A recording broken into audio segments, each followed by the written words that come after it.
Oh, yes. It is that time of the week. It is back again after a little hiatus. Jank Pack Thursday, pardon me, has returned.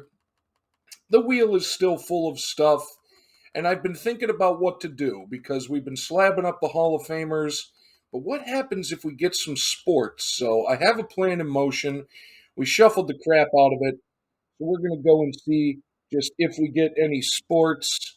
And actually, we are going to start off this coming back American Gladiators.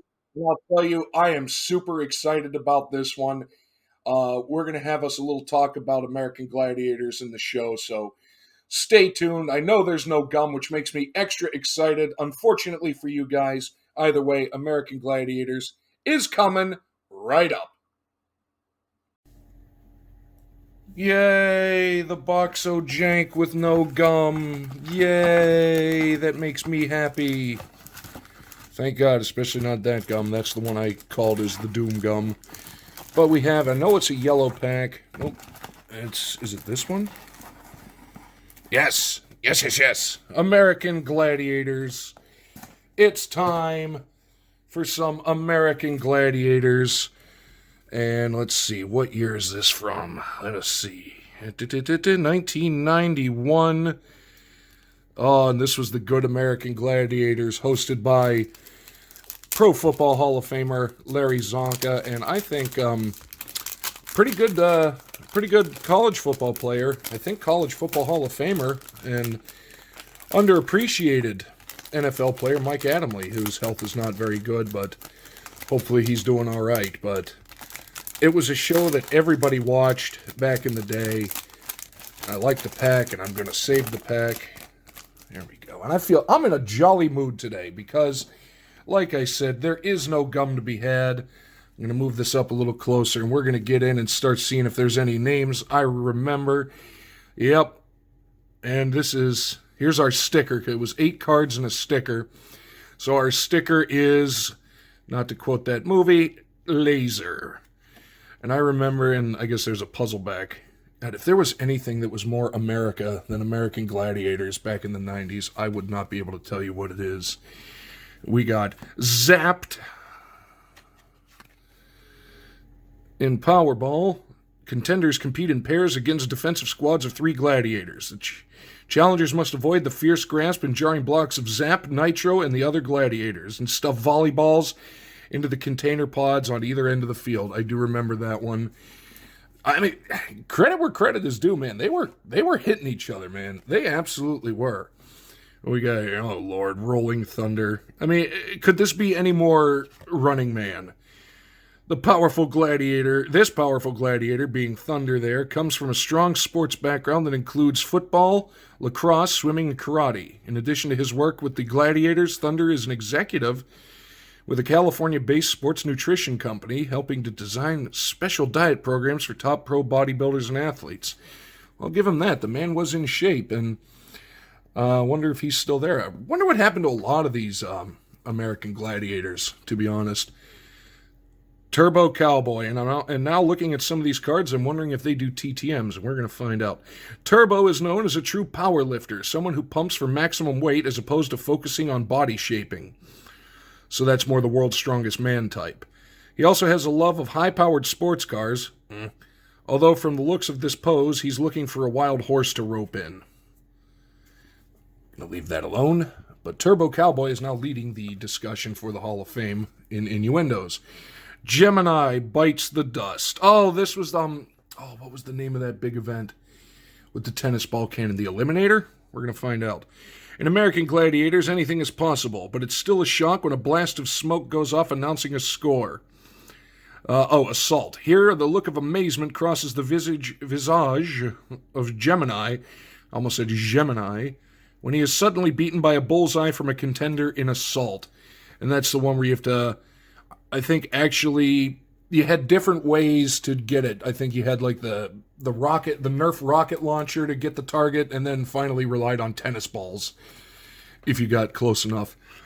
Pugilistic. Is that Gemini again? I can't remember. Looks like them. It's been so long since I've seen that show, but this was a great event. The pugil, I think, what is it, the pugil sticks?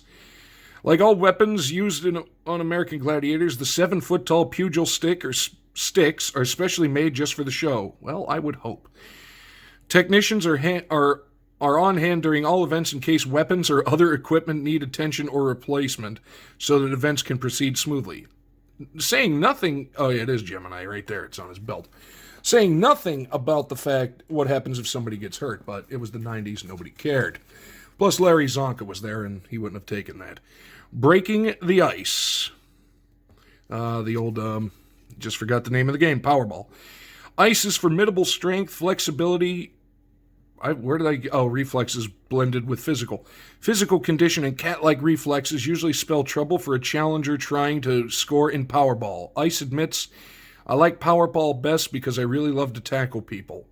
Here, a contender tries to break an ice tackle. I mean, good form. She's a little off to the side, but still pretty good form, and you know she would hit and wrap up. Penultimate card. What a heel. Oh, what was the climbing one? In this challenging event, the two contenders scramble up a jagged 30-foot wall with gladiators in close pursuit. With a 10-second head start for the contenders, the gap usually closes quickly as the oncoming gladiators try to yank the climbers from the surface. Can't remember what it was called, but it was a great event. I really want to see if you can find... Because I know they rebooted it, but no. It's the old school American Gladiators with Larry Zonka and Mike Adamle, or it's nothing. I can't remember who did it. Well, I think maybe John Cena or somebody was the announcer for the new reboot, but no. It's this version or bust. And our final card, we got gold. Hey, end on gold. How do you like that? Gold is one of the world's top female bodybuilders. Her career began in high school in Missouri when she stunned the crowd and herself by winning the Miss Missouri crown. She followed that humble start with a top 4 finish in the 1988 Miss Olympia contest. Gold now has her sights on building an acting career. Kind of makes you wonder if they did it and what has happened to a lot of these gladiators.